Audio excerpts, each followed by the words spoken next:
Hello everyone, कैसे हैं आप लोग। आई होप कि आप सभी लोग बहुत बेहतर होंगे। तो दोस्तों, जैसा कि आप सभी लोगों ने देखा कि कल हमने आपको बताया था कोहलर के प्रयोग के बारे में और वाटसन के प्रयोग के बारे में।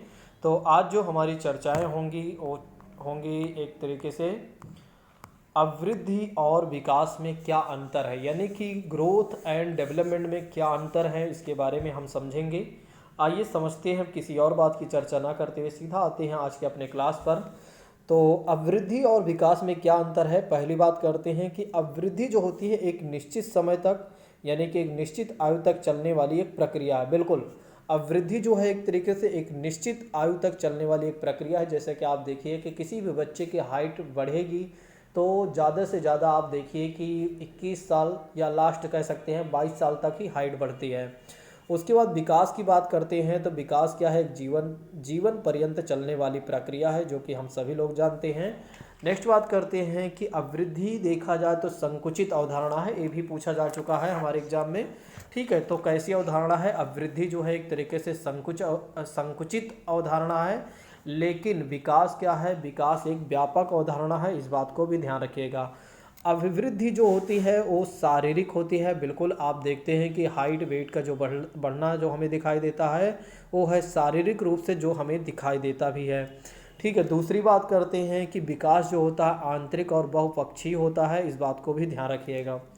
नेक्स्ट बात करते हैं कि अभिवृद्धि का कोई निश्चित क्रम नहीं होता। बिल्कुल, अभिवृद्धि का कोई निश्चित क्रम नहीं होता कि जैसे कि एक बार हाथ बढ़ेगा फिर पैर बढ़ेगा। ठीक है, ऐसा कुछ भी नहीं है, सब कुछ साथ साथ बढ़ता है, ऐसी कोई दिक्कत नहीं होती है।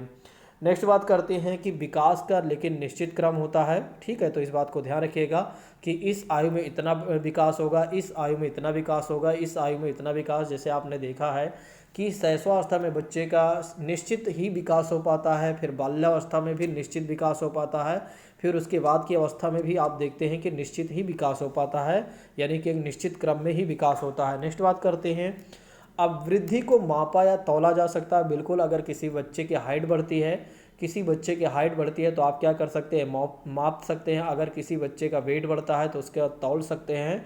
तो अब वृद्धि जो है एक तरीके से मापा और तौला दोनों जा सकता है। लेकिन आपने देखा है कि विकास को केवल व्यवहार के आधार पर ही महसूस कर सकते हैं। बिल्कुल सत्य बात है कि विकास को केवल हम व्यवहार के आधार पर ही महसूस कर सकते हैं कि किस बच्चे में कितना विकास हुआ है। जैसे आप समझिए कि अगर कोई बच्चा 5 साल का है, 6 साल का है या 10 साल का है, तो उसके व्यवहार से आप समझ पाते हैं कि किसका उसका कितना विकास हुआ है। ठीक है, जैसे कि किससे किस तरह से बात कर रहा है, कहीं अपशब्द और अभद्रता जैसे शब्दों का तो प्रयोग नहीं कर रहा है, या नैतिकता भरी पूर्ण बातें कर रहा है, या कैसे बातें कर रहा है। ठीक है, उसका किस तरह से व्यवहार है, खाने पीने को लेकर, पहनने ओढ़ने को लेकर किस तरह से उसका व्यवहार है। उसी व्यवहार के माध्यम से आप समझ जाते हैं कि इस बच्चे का इतना विकास लगभग में अभी तक हुआ है। नेक्स्ट बात करते हैं कि अभिवृद्धि के परिवर्तन विवृद्धि सूचक होते हैं, और एक तरीके से विकास के परिवर्तन में विवृद्धि सूचक एवं ह्रास दोनों होते हैं। नेक्स्ट बात करते हैं, अभिवृद्धि जो है एक तरीके से स्पष्ट दिखाई देती है। बात सत्य है कि अभिवृद्धि को आप स्पष्ट देख सकते हैं, लेकिन विकास को केवल और केवल महसूस कर सकते हैं, यानी दिखाई नहीं देगा कि विकास कितना हुआ है। लेकिन नेक्स्ट बात करते हैं, अभिवृद्धि विकास का ही हिस्सा है। इस बात को भी ध्यान रखिएगा कि अभिवृद्धि जो है वो विकास का ही हिस्सा है। अभिवृद्धि जो है वो विकास का ही हिस्सा है, इस बात को ध्यान रखिएगा। और विकास स्वतंत्र और चहुमुखी होता है, इस बात को भी ध्यान रखिएगा। तो हमने आपको अभिवृद्धि और विकास के बारे में क्या अंतर है, क्या डिफरेंसेस हैं, इनके बारे में मैंने बहुत बेहतर तरीके से आपको समझा दिया है। अब आइए समझते हैं अभिवृद्धि और विकास के सिद्धांत क्या है। अभिवृद्धि एवं विकास के सिद्धांत की बात करते हैं तो विकास की जो दिशा का पहली बात कही जा रही है कि विकास की दिशा का सिद्धांत। विकास के दिशा के सिद्धांत में क्या कहा जा रहा है कि एक तरीके से वृद्धि और विकास की अपनी ही दिशा होती है। बिल्कुल सत्य बात है कि वृद्धि और विकास की अपनी ही दिशा होती है, यानी कि कहने का मतलब ये है कि बालक का विकास जो होता है सिर से लेकर पैर की दिशा में होता है। बिल्कुल सत्य बातें हैं कि बालक का विकास जो होता है सिर से लेकर पैर तक होता है। ठीक है, और इसे क्या कहा जाता है, इस बात को ध्यान रखिएगा। विकास की दिशा के सिद्धांत को क्या कहा जाता है, मस्तक बोधमुखी विकास कहा जाता है, इस बात को भी ध्यान रखिएगा। ठीक है, नेक्स्ट बात करते हैं, जैसे एग्जाम्पल में अगर आप देखना चाहें, विकास की दिशा का सिद्धांत में अगर आप देखना चाहें तो बच्चा पहले क्या करता है, सिर हिलाना सीखता है, फिर उठाना सीखता है, फिर उसके बाद बैठना सीख जाता है। ठीक है, तो विकास की एक दिशा है। आपने देखा कि पहले एक तरीके से वो सिर हिलाना सीख रहा है या सीखता है, फिर उसके बाद सिर उठाना सीखता है, फिर उसके बाद बैठना सीख जाता है।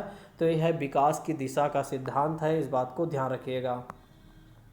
ठीक है, नेक्स्ट बात करते हैं कि वृद्धि एवं विकास की गति एवं दर एक जैसे नहीं होते। बिल्कुल सत्य बात है कि वृद्धि एवं विकास की गति दर एक जैसी नहीं होती है कभी भी। हमेशा कुछ ना कुछ परिवर्तन होता रहता है, मतलब कि एक तरह हर एक अवस्था में कुछ ना कुछ परिवर्तन हमें देखने को मिलता है। जैसे कि बात करते हैं कि शैशवावस्था में देखा जाए तो जो शैशवावस्था के शुरुआत में गति तीव्र होती है, यानी कि वृद्धि और विकास में देखा जाए तो एक तरीके से तीव्र गति होती है, लेकिन फिर बाद में क्या हो जाता है कि मंद गति में आ जाती है, यानी मंद पड़ जाती है। लेकिन किशोरावस्था में आपने देखा है कि बच्चे का विकास और अवृद्धि यानी ग्रोथ जो है काफ़ी तेज़ी के साथ होने लगता है, लेकिन कुछ समय पश्चात फिर क्या हो जाता है, धीरे धीरे होने लगता है। ठीक है, जैसे कि आपने देखा है कि एक बार किसी बच्चे को आप देखते हैं कि बच्चा जो रहता है शैशवावस्था में बड़ा तेज़ रहता है, तो आप कहते हैं कि ये बच्चा बहुत तेज़ है, ठीक है, इसके ऊपर हमेशा ध्यान देना चाहिए। लेकिन दरअसल उसके पीछे का मूल कारण ये है कि वो एक नेचर परिवर्तन है, यानी कि नेचर परिवर्तन, प्राकृतिक परिवर्तन है, ऐसा होता है। ठीक है, बाद में लेकिन फिर क्या हो जाता है, मंद पड़ जाती है विकास, फिर धीरे धीरे क्या होता है, तेज हो जाता है। ठीक है, तो ये जो है एक तरीके से कह सकते हैं वृद्धि और विकास की गति में उतार चढ़ाव आते रहते हैं, ऐसा नहीं है कि एक ही दिशा में। ठीक है, तो इस बात को ध्यान रखिएगा, वृद्धि और विकास की गति में देखा जाए तो उतार चढ़ाव होते रहते हैं, इस बात को ज़रूर ध्यान रखिएगा। ठीक है, तो हमने देखा दूसरी बात है कि वृद्धि और विकास की गति दर एक जैसे नहीं होती है, ये हमारे एग्जाम में पूछा भी जा चुका है। नेक्स्ट बात करते हैं, विकास के क्रम के सिद्धांत की बात करते हैं। तो इससे देखा जाए तो इस सिद्धांत में गामक एवं भाषा विकास एक निश्चित क्रम में होता है। ठीक है, तो विकास क्रम के सिद्धांत कहता है कि गामक एवं भाषा विकास का एक निश्चित क्रम होता है या निश्चित क्रम में होता है। जैसे कि बात करते हैं, भाषा के विकास में बालक पहले सुनता है, फिर उसके बाद बोलता है, फिर पढ़ता है, फिर लिखता है। ठीक है, तो अगर इसको ऐसे याद रख सकते हैं कि निश्चित रूप से इसको आप ऐसे याद कर सकते हैं LSRW। तो L फॉर हो जाएगा लिसनिंग सॉरी, S फॉर हो जाएगा स्पीकिंग, R फॉर हो जाएगा रीडिंग, W फॉर हो जाएगा राइटिंग, इस बात को ध्यान रखिएगा। ऐसे में देखा जाए तो जब बालक गर्भ में होता है तब गर्भावस्था में, फिर उसके बाद शैशवावस्था में आता है, फिर बाल्यावस्था में आता है, और फिर किशोरावस्था के क्रम में उसका विकास होता है। तो इसे क्या कहा जाता है, विकास के क्रम का सिद्धांत कहा जाता है। तो विकास के क्रम के सिद्धांत में बच्चा पहले माँ के गर्भ में आता है, फिर उसके बाद उसका जन्म होता है, शैशवावस्था में आता है, फिर बाल्यावस्था में, किशोरावस्था में। ये है विकास के क्रम के सिद्धांत, और इस बात को ध्यान रखिएगा। और इसमें एक फॉर्मूला और याद रखिएगा, LSRW फॉर्मूला को जरूर याद रखिएगा, भूलिएगा नहीं। चलिए अब आइए बात कर लेते हैं कि परस्पर संबंध का सिद्धांत, principle of mutual inter relation की बात करते हैं, इंटर रिलेशन की बात करते हैं। तो इसमें क्या होता है, एक तरीके से यह सिद्धांत कहता है कि बालक के विकास सभी रूपों में, जैसे शारीरिक की बात करते हैं, मानसिक की बात करते हैं, सामाजिक की बात करते हैं, और संवेगात्मक की विकास की बात करते हैं, तो सभी एक दूसरे से परस्पर संबंधित यानी कि जुड़े होते हैं। देखिए, ऐसा नहीं है कि अगर शारीरिक विकास होगा तो मानसिक विकास नहीं होगा, मानसिक विकास होगा तो सामाजिक विकास नहीं होगा, ऐसा कुछ भी नहीं है। शारीरिक विकास होगा तो मानसिक विकास भी होगा, सामाजिक विकास भी होगा, और संवेगात्मक विकास भी होगा, या सारे विकास एक दूसरे से जुड़े होते हैं, इस बात को ध्यान रखिएगा। ठीक है, तो जब भी विकास होता है, यानी कुल मिलाकर जब विकास की प्रक्रिया प्रारंभ होती है, तो शरीर के साथ साथ शारीरिक विकास के साथ साथ मानसिक, सामाजिक और संवेगात्मक विकास भी होते हैं, इस बात को ध्यान रखिएगा। और इसी को क्या कहा जाता है, परस्पर संबंध का सिद्धांत, क्योंकि सभी एक दूसरे से जुड़े हुए हैं, इस बात को ध्यान रखिएगा। एक नंबर आपका कहीं नहीं गया है। अब आइए बात कर लेते हैं एकीकरण का सिद्धांत की बात करते हैं। तो एकीकरण का सिद्धांत तो कई बार हमारे एग्जाम में पूछा जा चुका है। ठीक है, इसको आप लोग भूलिएगा नहीं, इसे आप याद करना चाहें तो प्रिंसिपल ऑफ इंटीग्रेशन को याद कर सकते हैं। तो प्रिंसिपल ऑफ इंटीग्रेशन शब्द को याद रखिएगा, एक नंबर आपका कहीं नहीं गया है।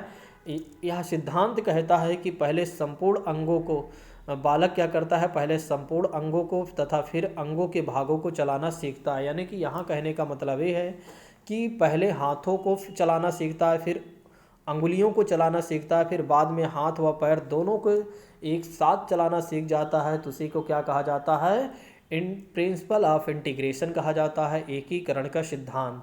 तो एकीकरण का सिद्धांत मतलब कि सारा कुछ एक साथ करने लगता है तो उसी को क्या कहा जाता है, इंटीग्रेशन या एकीकृत कहा जाता है। जैसे आपने देखा है कि कई बार कहा जाता है आपके कोर्स को इंटीग्रेटेड कर दिया गया है, यानी कि जो पहले वाली चीज़ें चलती आ रही थी उन भी कोर्सों को उन भी सारी चीज़ों को लेकर या पिछले कोर्स को लेकर और नए कोर्स को लेकर एक साथ क्या कर दिया गया है, इंटीग्रेट कर दिया है, एकीकृत कर दिया गया है, यानी कि जोड़ दिया गया है।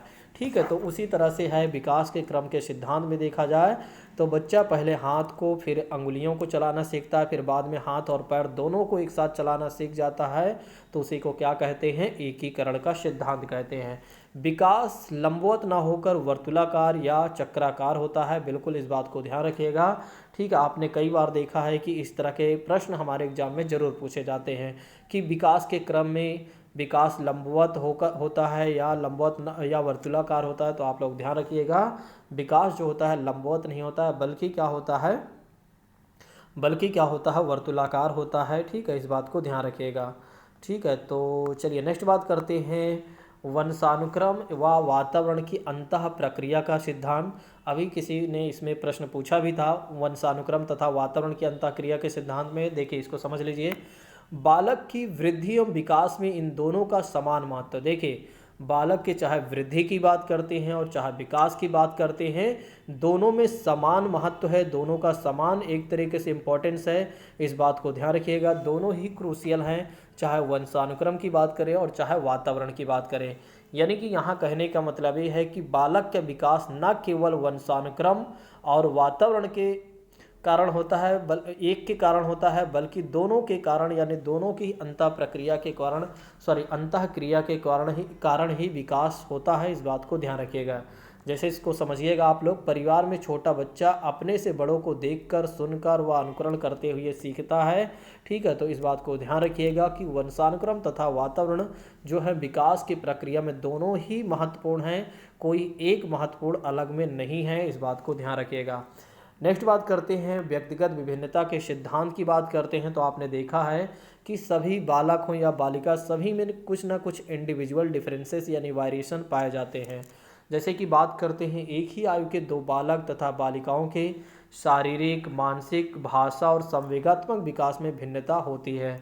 जैसे कि बात करते हैं कि बालक का विकास किसी अवस्था में बालिका से अधिक होता है और किसी अवस्था में बालिका का विकास बालक से अधिक होता है। इस बात को ध्यान रखिएगा। वो चाहे जुड़वा भाई बहन हो या किसी भी में भी देखेंगे आप तो सभी में आपको अंतर देखने को मिलेगा, इंडिविजुअल डिफरेंसेस देखने को मिलेगा। इस बात को ध्यान रखिएगा।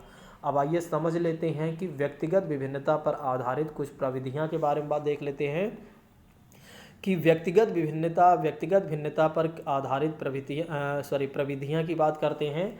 जैसे कि पहली विधि है प्रोजेक्ट प्रणाली या प्रयोजना विधि। तो ध्यान रखिएगा, प्रोजेक्ट प्रणाली को क्या कहा गया है, प्रयोजना विधि भी कहा गया है।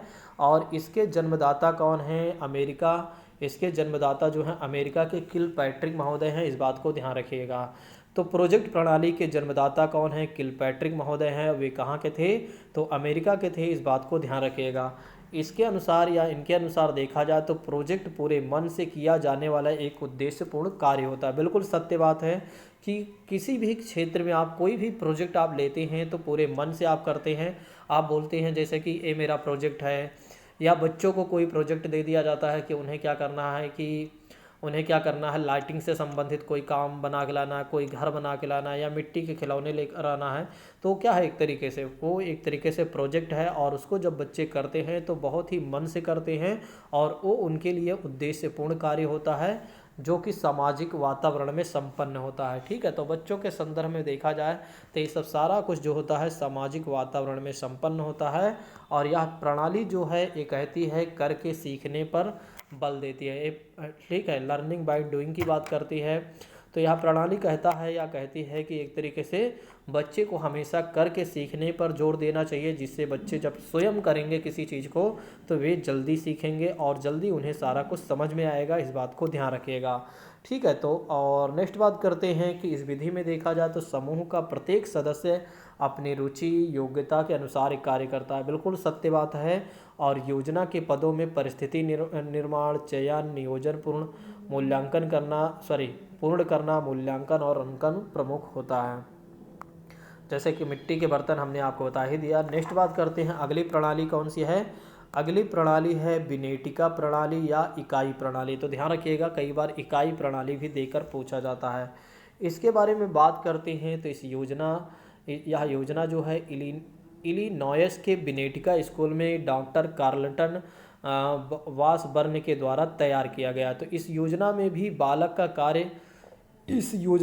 बालक को कार्य करने की पूर्ण स्वतंत्रता होती है। तो ध्यान रखिएगा, इस विनेटिका प्रणाली में क्या होता है, बालक को पूरा कार्य करने के लिए, किसी भी कार्य करने के लिए उन्हें पूर्ण स्वतंत्रता यानी फ्रीडम होते हैं। ठीक है, और इस पाठ्यक्रम को छोटे छोटे खंडों में बांटकर छात्र अपने ज्ञान की परीक्षा स्वयं करता है। तो ध्यान रखिएगा, विनेटिका प्रणाली में क्या होता है कि पाठ्यक्रम को कोई भी कार्य दिया जाता है तो बच्चा क्या करता है, उस कार्य को छोटे छोटे खंडों में बांटता है और अपने ज्ञान की स्वयं परीक्षा करता है। इस बात को ध्यान रखिएगा। लेकिन यहाँ पर अध्यापक का भी मार्गदर्शन जरूर मिलता है, यहाँ पर अध्यापक का भी मार्गदर्शक होता है। इस प्रणाली में बालक को ग्रेड दिए जाते हैं, तो इस बात को ध्यान रखिएगा। एक अच्छा पॉइंट है कि विनेटिका प्रणाली में क्या होता है कि बच्चे को क्या दिया जाता है कि प्रणाली में मतलब बच्चे को क्या दिया जाता है, ग्रेड दिया जाता है। इस बात को ध्यान रखिएगा। आइए समझते हैं डाल्टन प्रणाली के बारे में। तो डाल्टन प्रणाली के बारे में बात करते हैं तो इस प्रणाली के प्रतिपादक कौन हैं, मिस हेलेन पार्क हस्ट हैं। तो इस बात को ध्यान रखिएगा। और इस योजना में स्कूल को बाल गृह समझा जाता है, यानी कि चिल्ड्रन होम समझा जाता है। तो ये हमारे एग्जाम में पूछा जाता है कि कौन सी प्रणाली है जिसमें बच्चा अपने स्कूल को क्या समझता है, चाइल्ड होम या चिल्ड्रन होम समझता है। तो है डाल्टन प्रणाली। इस बात को ध्यान रखिएगा। तो डाल्टन प्रणाली को आप लोग जरूर ध्यान रखिएगा, भूलिएगा नहीं। यह योजना स्वतंत्रता तथा सहयोग के सिद्धांतों पर आधारित है और इसीलिए इस विधि को क्या कहा गया, स्वाध्याय विधि कहा गया है। तो डाल्टन प्रणाली को एक और नाम से जानते हैं, स्वाध्याय विधि के नाम से जानते हैं। इस बात को ध्यान रखिएगा। और इस प्रणाली में छात्रों को उनकी रुचि, क्षमता और योग्यता के आधार पर ही कार्य करने की स्वतंत्रता होती है और इसमें बच्चों को यानी छात्रों को समय के बंधन में नहीं बांधा जाता है। तो इस बात को भी ध्यान रखिएगा। और इस प्रणाली में एक बात ध्यान रखिएगा कि अध्यापक मात्र एक पथ प्रदर्शक के रूप में कार्य करता है। इस बात को ध्यान रखिएगा। आइए समझते हैं ड्रेकाली प्रणाली की बात करते हैं। तो ड्रेकाली प्रणाली की बात करते हैं तो इसके जन्मदाता कौन है? इसके जन्मदाता हैं डॉक्टर ओविड ड्रेकाली थे, जो कि बेल्जियम में प्रोफेसर थे। इस बात को ध्यान रखिएगा। ठीक है, तो इसमें क्या होता है कि बच्चों को उदार शिक्षा दी जाती है। तो इसमें क्या होता है, बच्चों को उदार शिक्षा दी जाती है, यानी कि बालक में सामाजिक भावना का विकास किया जाता है। तो ड्रेकाली प्रणाली में क्या होता है कि बच्चों में यानी बालकों में या बालक में क्या किया जाता है, सामाजिक भावना का विकास किया जाता है। इस बात को ध्यान रखिएगा। अब आइए समझते हैं कॉन्ट्रैक्ट प्रणाली के बारे में। कॉन्ट्रैक्ट प्रणाली की बात करते हैं तो इस योजना में क्या है या इस प्रणाली में क्या है कि डाल्टन प्रणाली तथा विनेटिका प्रणाली से इसका मिला जुला रूप है। तो इस बात को ध्यान रखिएगा कि कॉन्ट्रैक्ट प्रणाली जो है जिसका संबंध है डाल्टन प्रणाली और विनेटिका प्रणाली दोनों से है। तो हमारे एग्जाम में भी पूछा जा सकता है कि डाल्टन प्रणाली और विनेटिका प्रणाली से संबंधित कौन सी प्रणाली है, और ऑप्शन में आपको दे देगा। ठीक है, किंडरगार्टन और भी दुनिया भर की चीज़ें दे देगा और कॉन्ट्रैक्ट प्रणाली भी दे देगा। तो आप लोग ध्यान रखिएगा, इसका संबंध इसी से है। और इसमें क्या होता है कि इसमें भी छात्र को कार्य करने की पूरी स्वतंत्रता होती है और इसमें लेकिन क्या होता है, इसमें भी समय सारणी का बंधन नहीं होता। बिल्कुल कॉन्ट्रैक्ट प्रणाली में भी देखा जाए तो समय का कोई पाबंद नहीं होता, कोई भी बंधन नहीं होता है।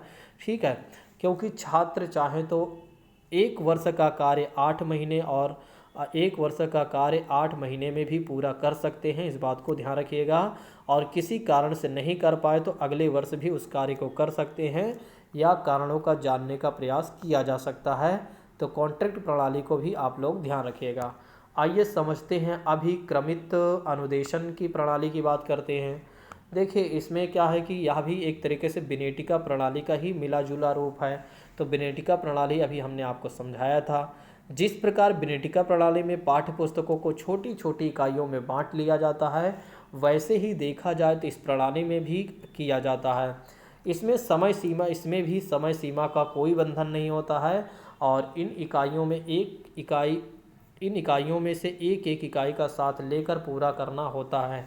तो एक तरीके से विनेटिका प्रणाली जैसे है अभिक्रमित प्रणाली या अनुदेशन, इस बात को ध्यान रखिएगा। नेक्स्ट बात करते हैं किंडरगार्टन की बात करते हैं। तो किंडरगार्टन की बात करते हैं तो इसे बालोद्यान विधि भी कहा जाता है। तो बालोद्यान विधि भी इसे कहा जाता है। और इसके जन्मदाता कौन हैं? तो एक तरीके से फ्रोबेल महोदय हैं। वे कहाँ के थे? तो जर्मनी के थे। और इन्होंने बताया कि किंडरगार्टन का शाब्दिक अर्थ होता है बच्चों का बगीचा।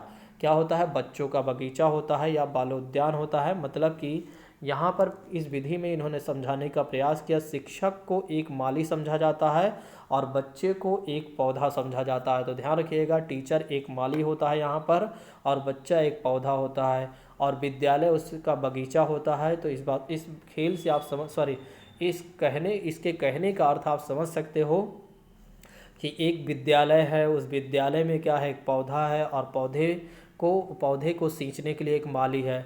और माली कौन हो गया? टीचर हो गया। पौधा कौन हो गया? बच्चा हो गया। और बगीचा क्या हो गया? विद्यालय हो गया। इस बात को ध्यान रखिएगा।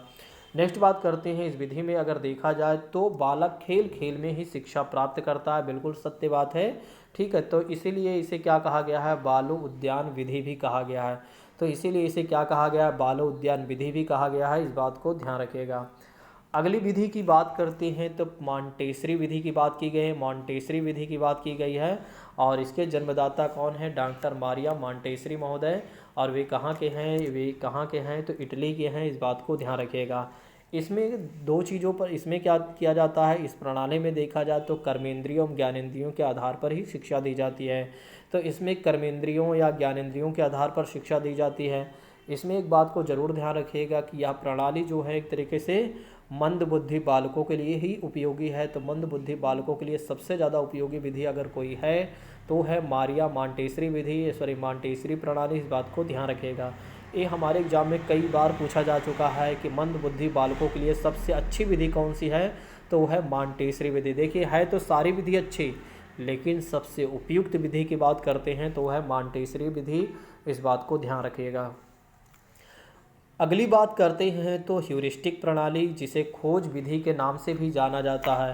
तो ह्यूरिस्टिक मेथड कहता है कि इसे आप खोज विधि भी कह सकते हैं। और इस सिद्धांत या इस प्रणाली के प्रतिपादक कौन हैं? N.E. आर्मस्ट्रॉन्ग हैं, जो कि ब्रिटेन के हैं। और इसका अर्थ हो जाता है खोज करना। इस विधि में बालक जिज्ञासु व अधिक क्रियाशील रहता है। तो ह्यूरिस्टिक प्रणाली में क्या होता है? खोज करना होता है। और इस प्रणाली में देखा जाए तो बालक जिज्ञासु व अधिक क्रियाशील रहता है। इस बात को ध्यान रखिएगा। नेक्स्ट बात करते हैं, मॉरिसन योजना की बात करते हैं। तो यह योजना जो है शिकागो विश्वविद्यालय के प्रोफेसर H.C. मॉरिसन द्वारा तैयार की गई विधि है। और यह जो एक तरीके से योजना है वो निर्देशन पर आधारित है और इकाई पर बल देती है। ठीक है, तो इस बात को भी याद रखना चाहें तो रख सकते हैं। और नेक्स्ट बात करते हैं कि बेसिक शिक्षा प्रणाली की बात करते हैं। बेसिक एजुकेशन सिस्टम की बात करते हैं। तो इसके जन्मदाता कौन है? महात्मा गांधी जी। ठीक है, भारत के राष्ट्रपिता महात्मा गांधी जी हैं। इस बात को ध्यान रखिएगा। चलिए नेक्स्ट बात करते हैं, खेल विधि की बात करते हैं। तो खेल विधि की बात करते हैं तो इसके प्रतिपादक कौन है? हेनरी कोल्डवेल कुक है। जैसे इसमें क्या होता है? खेल विधि में खेल खेल में ही शिक्षा दी जाती है। इस बात को ध्यान रखिएगा। और गत्ते के टुकड़ों पर कुछ शब्द बनाना पड़ता है, फिर जैसे कूदना, बैठना लिखकर उन टुकड़ों को दूर फेंक दिया जाता है। ठीक है, देखिए, एक मान लीजिए गत्ता है, उसके कई टुकड़े बना लिए गए और उसमें बैठना लिख दिया गया, उसमें कूदना लिख दिया गया। तो जिसमें बैठना होगा उसको थोड़ा दूर फेंक दिया गया, जिसमें बैठना होगा बच्चा जाकर उस पर बैठ जाएगा। ठीक है, और उसके बाद क्या होता है कि जिसमें कूदना लिखा होगा बच्चा जाएगा उसी पर कूद जाएगा। तो इस तरह क्या होता है कि बच्चे खेल खेल में चीज़ों को सीखते हैं। जैसे उन्हें पता चल जाता है खेलना क्या है, बैठना क्या है, ठीक है, खड़ा होना क्या है। तो इस तरह की प्रणाली अगर देखा जाए तो बड़ी बेहतर प्रणाली है। मुझे लगता है इस तरह की चीज़ें अगर टीचर से पढ़ाते हैं तो बच्चों में बड़ा अच्छी प्रोडक्टिविटी आ सकती है। ठीक है, और उसका सकारात्मक रिजल्ट ज़रूर मिलेगा। मुझे लगता है इस विधि का प्रयोग ज़्यादा करना चाहिए सभी भावी टीचर महोदयों को। ठीक है, तो आप लोग एक तरीके से भावी टीचर हैं। ठीक है, भविष्य है आने वाले समय के, तो आपको इन सब चीज़ों को पढ़कर प्रयोग करना। देखिए, एक बात को समझिए आप लोग, ये जो आप सीटेट और यूपीटेट इसलिए नहीं करवाया जा रहा है कि आप पढ़कर परीक्षा पास कर लें, ठीक है। ये तो परीक्षा एक माध्यम है, ठीक है, कि एक अच्छे व्यक्ति को चयन हम कर सकें, ये सरकार की पॉलिसी है। और दूसरी बात करते हैं, लेकिन इस चीज़ को, इन सब्जेक्ट, इन सिलेबसों को यदि आप सही से पढ़ते हैं और सही से पढ़कर समझते हैं तो इसको ले जा आगे चलकर जब आप टीचर बने तब इसका अगर आपने प्रयोग किया तो ये समझ लीजिए तभी आपका सफल माना जाएगा कि आपने जो सीटेट, यूपीटेट या बीएड की जो आपने तैयारी की, आपने जो पढ़ा, वो चीज़ें सत्य है, वो मतलब एक तरीके से सही आपने पढ़ाई की। अगर आपने बीएड, बीटीसी और सीटेट, सुपर टेट, जितने भी टेट हैं आपने क्वालिफाई कर लिया और बच्चों को जाकर पढ़ाने के समय बिल्कुल वही प्रयोग विधि बता रहे हैं जो पारंपरिक विधि थी, जो कभी आपने पढ़ी थी, बस उसी पारंपरिक विधि का ही प्रयोग करके आप पढ़ा रहे हैं, तो आप एक अच्छे टीचर नहीं हैं, बल्कि आप ये समझ लीजिए कि हम पैसे देकर पास हो गए हैं, भले ही आपने मेहनत करके पास हुए हों, ठीक है। तो मुझे लगता है कि जब आप टीचर बने तो इन सब चीज़ों को समझे, क्या है प्रोजेक्ट प्रणाली, क्या है विनेटिका प्रणाली, क्या है किंडरगार्टन प्रणाली, ठीक है। तो इन सब चीज़ों के बारे में, इसके महत्व के बारे में एक बार सोचिए आप, ठीक है। आप इस पर स्वयं विचार करिए, क्यों इस विधि को प्रयोग, क्यों यह विधि लिखवाई गई है, क्यों सिलेबस में डाला गया है, उसके पीछे का क्या रीज़न है। जब आप समझेंगे तो इसका कैसे प्रयोग करना है, जब आप समझेंगे तो बिल्कुल मैं कहता हूँ एक भी प्रश्न तो एग्ज़ाम में गलत नहीं होंगे, बल्कि कभी आपका इंटरव्यू हुआ, अगर कोई आपने देखते हैं, कभी आप देखते हैं कि कभी कभी आपने देखा होगा कि जो प्राइमरी स्कूल होता है उसमें कुछ मीडिया वाले पहुंच जाते हैं और कई बार डीएम भी पहुंच जाते हैं, डीएम भी पहुंच जाता है और भी लोग पहुंच जाते हैं। तो जब आपका टेस्ट हो तो लोगों को लगना चाहिए कि वाकई में ये जो जिन टीचरों को हमने चयन किया है वाकई में ये बहुत ही परिपूर्ण है अपने में और जिन्हें सब कुछ आता है।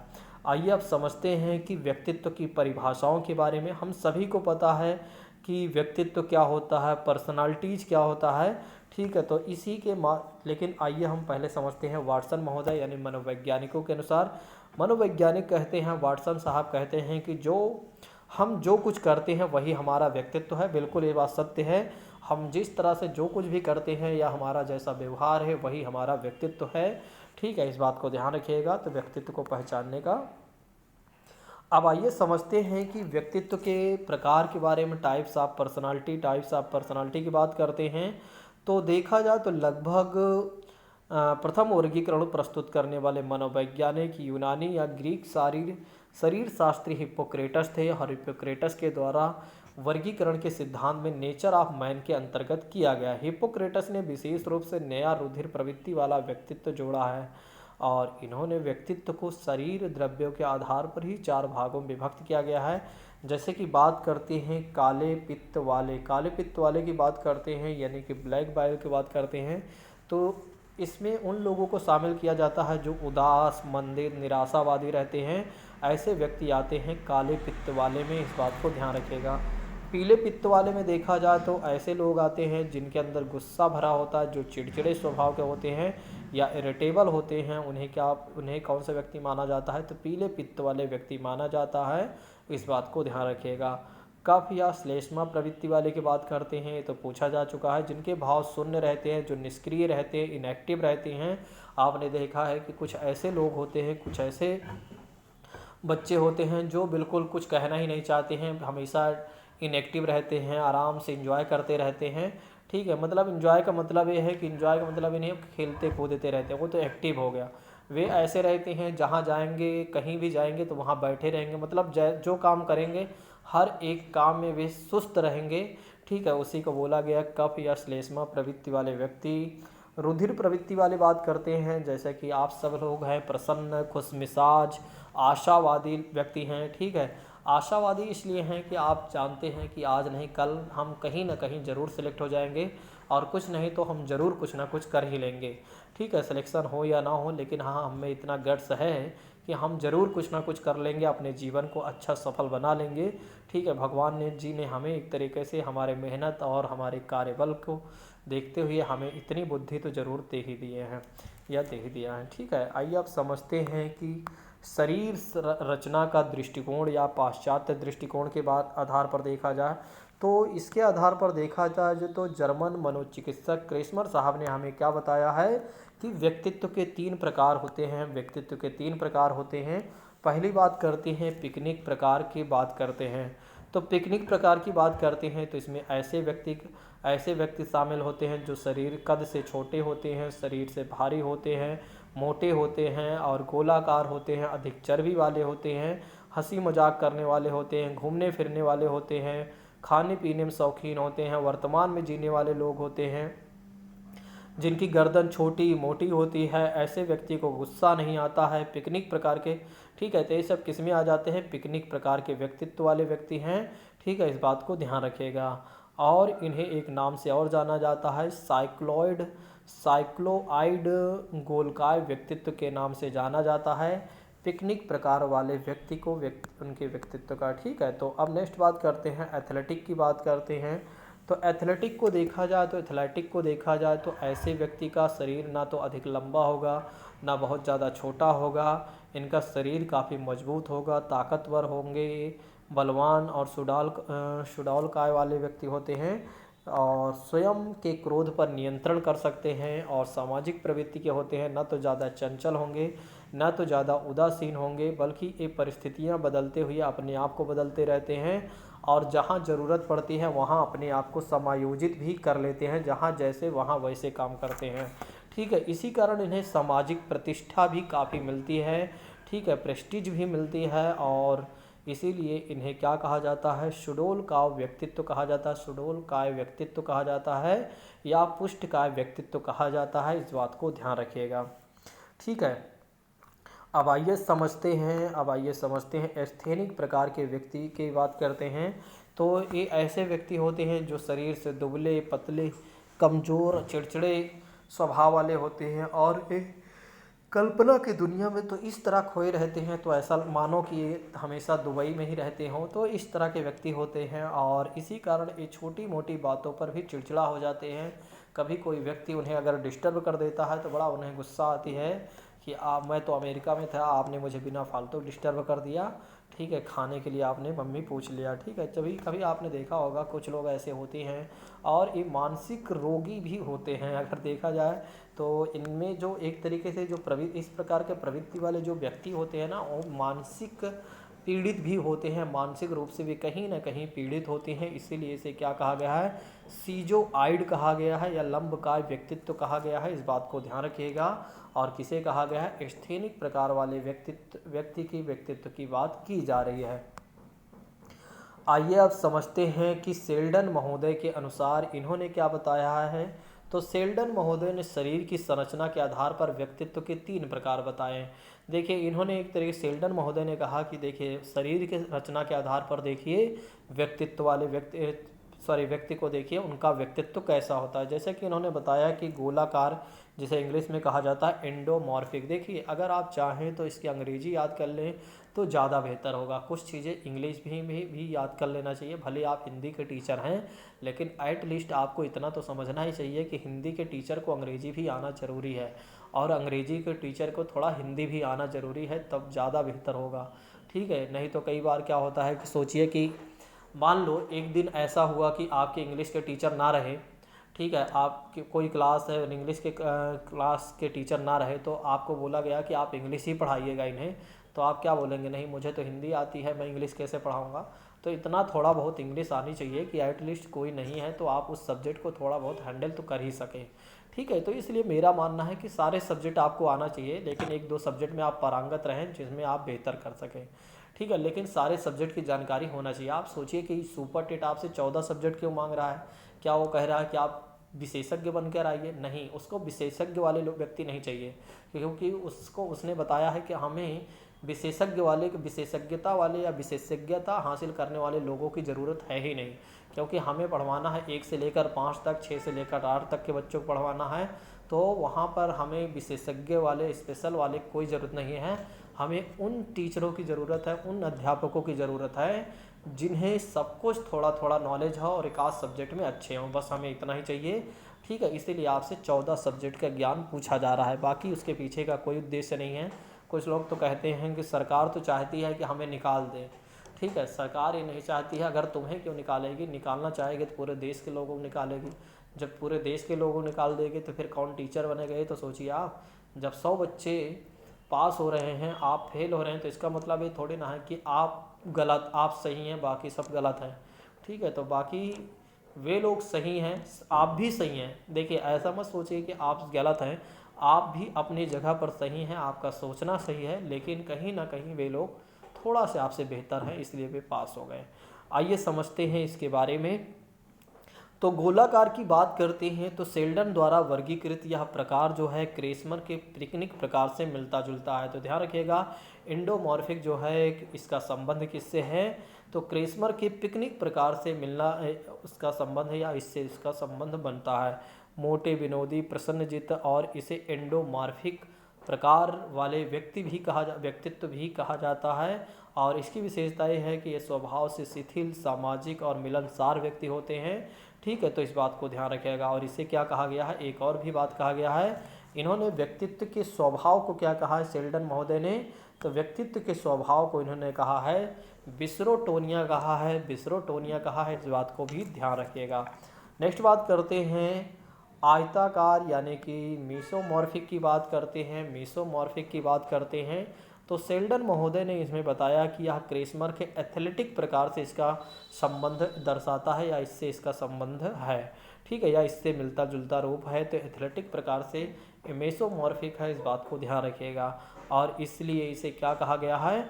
मेसोमॉर्फिक प्रकार व्यक्तित्व भी कहा गया है, और इसे सोमैटोटोनिया भी कहा गया है, सोमोटोटोनिया भी कहा गया है। इस बात को ध्यान रखिएगा। जो व्यक्ति स्वास्थ्य से बढ़िया होते हैं और जोखिम भरा काम भी करते हैं, बहादुर होते हैं, ठीक है, वे आयताकार वाले होते हैं। इस बात को ध्यान रखिएगा। और नेक्स्ट बात करते हैं लंबाकार की बात करते हैं, जिसे एक्टोमॉर्फिक बोला जाता है। और इसमें भी देखा जाए तो इसका मिलना जुल या किससे मिलता जुलता है? तो इसका संबंध है एस्थेनिक प्रकार से। इस बात को ध्यान रखिएगा। इसमें कुशाग्र बुद्धि वाले व्यक्ति आते हैं या बालक आते हैं। ठीक है, तो जैसे कि आप सभी लोगों ने देखा कि दूसरे वाली क्लास में हमने आपको बेहतर तरीके से समझाने का प्रयास किया। अब आप समझेंगे तीसरी क्लास में नेक्स्ट, यानी कि कल आप देखेंगे मनोवैज्ञानिक गुणों के आधार पर। ठीक है, तो यह क्लास आप सभी लोगों को कैसे लगी, आप सभी लोग कमेंट करके ज़रूर बता दीजिएगा। ठीक है, वैसे आप लोग कमेंट करते हैं, वैसे मुझे कल वाली क्लास उतना ज़्यादा बेहतर नहीं लगी थी, लेकिन हाँ ठीक थी, लेकिन थोड़ा कहीं ना कहीं मैं डिस्टर्ब था पहले से, और जिसके वजह से क्लास में कहीं ना कहीं वो प्रोडक्टिविटी नहीं मिल पाई जो आज प्रोडक्टिविटी मिल रही है। आज की क्लास को तो मैं मानूंगा बहुत बेहतर हुई है, क्योंकि आज के क्लास में मुझे कोई डिस्टर्ब नहीं, कहीं से कोई डिस्टर्बेंस नहीं था। और दूसरी चीज़ें आज बड़ा मैं मन से आपको पढ़ाया हूँ। ठीक है, चलिए आज की क्लास को हम यहीं पर स्थगित करते हैं और कल मिलते हैं। Thank you so much. जय हिंद दोस्तों।